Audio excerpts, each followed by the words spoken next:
Hello there everyone and welcome back to the channel. My name is Elliot Webber and it is the first ever episode of what I like to call Webber's Race Roundup.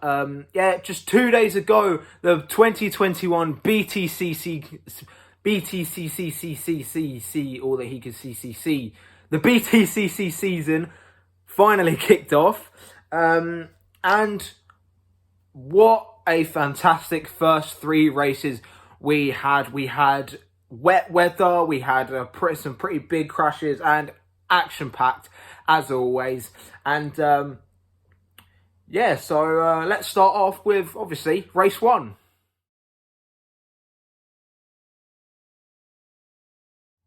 So starting off with the first race of the 2021 season, the reigning champion Ash Sutton was on pole position. He was followed by BTC Racing's Josh Cook on the front row. Colin Turkington started in third, and Tom Ingram, very surprisingly, started in fourth. That was the top four.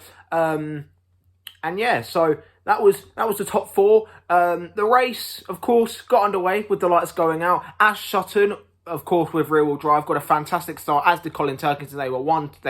They were first and second going into the complex. And then, coming out of Campbell, Ash Sutton, what everyone thought at first was on cold tyres, he had spun for the second year in a row in the first race of the season. Ash Sutton had spun and had dropped all the way down to the back of the grid. Turns out he actually got hit by Colin Turkington going into the complex.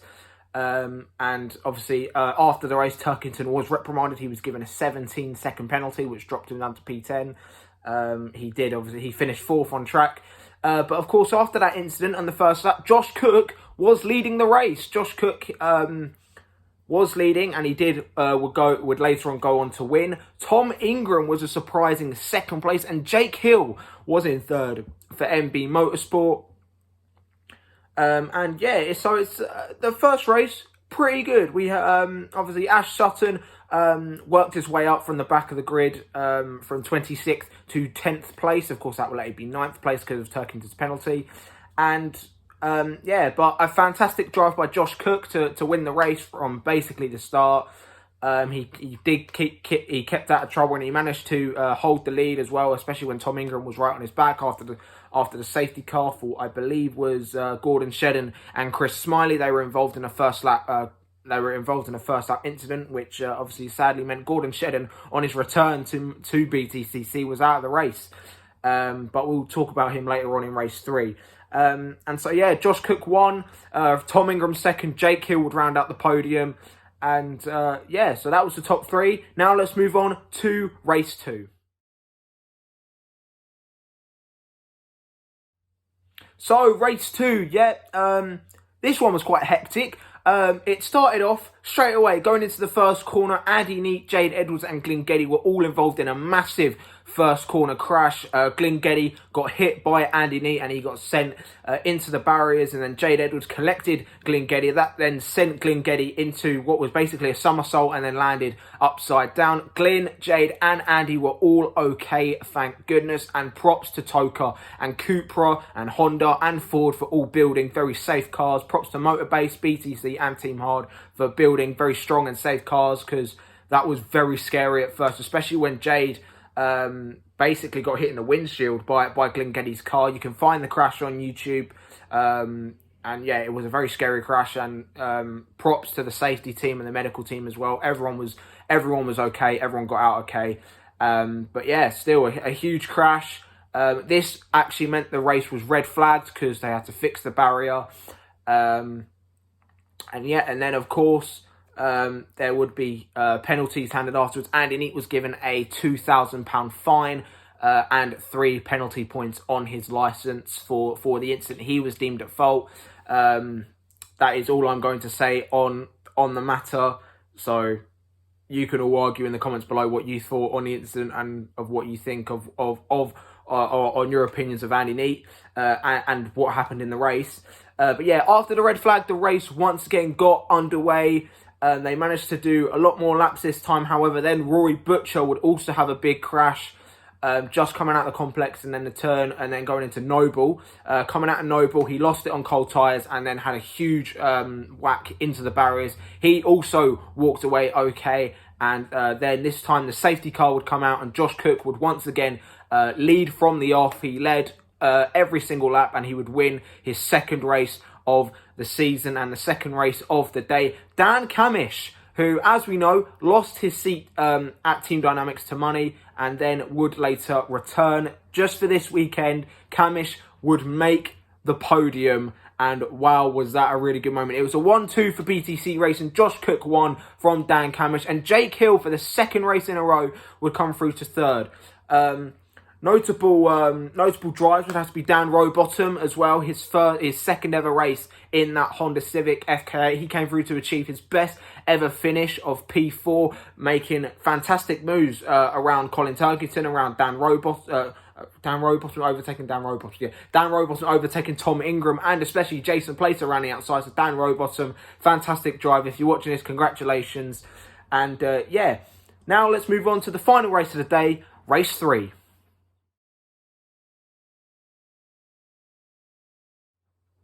So finally, race 3. Josh Cook, of course, as the race winner, would be the man to pull the number out of the hat. Of course, we have the reverse grid race, and number 11 was pulled out. This meant Stephen Jelly would start on pole position from teammate Tom Oliphant, then from Ash Sutton, Ada Moffat and Colin Turkington, the top 5. So rear-wheel drive taking over the top 5. Of course, this did mean the double race winner, Josh Cook, would start from 11th place.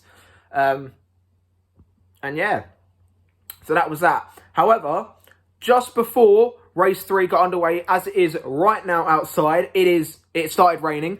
And so complete unpredictability. The majority of the drivers went on to wet tyres. However, Tom Oliphant and Jake Hill, remember those names, Josh Cook and Jake Hill would start on the slick tyres. I think a few other drivers went on to slicks. I think Chris Smiley started on slicks. I think Josh Cook went to dries, as did Dan Camish, but then he later went on to wets, as did Tom Ingram as well. So a few drivers started on wets, then went to dries. However, they did then go back onto the wets because they probably thought it was the best tyre. But yeah, and so it got underway. Stephen Jelly got a mega start off the line. He led from the early off. However, he would then later be overtaken by Ash Sutton. Of course, as we know, fantastic in the wet, as Ash Sutton is. However, it was dry at the back of the circuit, which meant the people on dry tyres were able to move forward. Tom Oliphant got a really slow start, of course, because it was wet and he was on the slick, so he got a terrible start and then moved out of the top 20 and then worked his way back up, as did Jake Hill, and then Jake Hill took the lead from Ash Sutton, and Jake Hill actually led most of the race, and it actually looked like Jake Hill was going to put on a masterclass of winning on slick tyres, something that hasn't been done since Dan Camish in 2019. So Jake Hill was going to perform a masterclass, everyone thought. Sadly, however, the dry tyres did later go off, and Ash Sutton on his wets did later take back the lead, and Ash Sutton would, of course, take the win. However, Jason Plato would come through to second place. A fantastic drive by Jason. He was also on the wet tyre, so he managed to work his way up and actually took it on the straight. He took second place from Jake Hill. Jake Hill, once again, would be third, his third podium of the day. And Gordon Shedden, from the back of the grid, worked his way up to P4. Gordon Shedden, what a return that was in race 3. And so, yeah, your top 3 for race 3 was Ash Sutton for Laser Tools Racing, Jason Plato for Power Max Racing, and Jake Hill for MB Motorsport. So, yeah, that was that. Now let's talk about who was my driver of the day.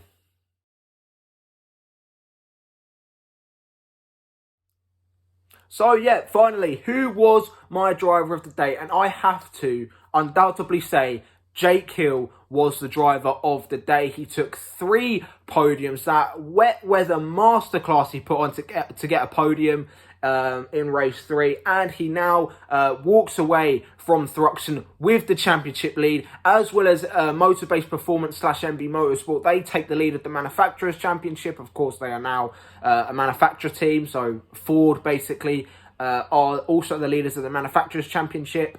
And Jake Hill really starting to prove himself as a potential dark horse for the championship, as is Josh Cook as well. So we have 2 race winners this year.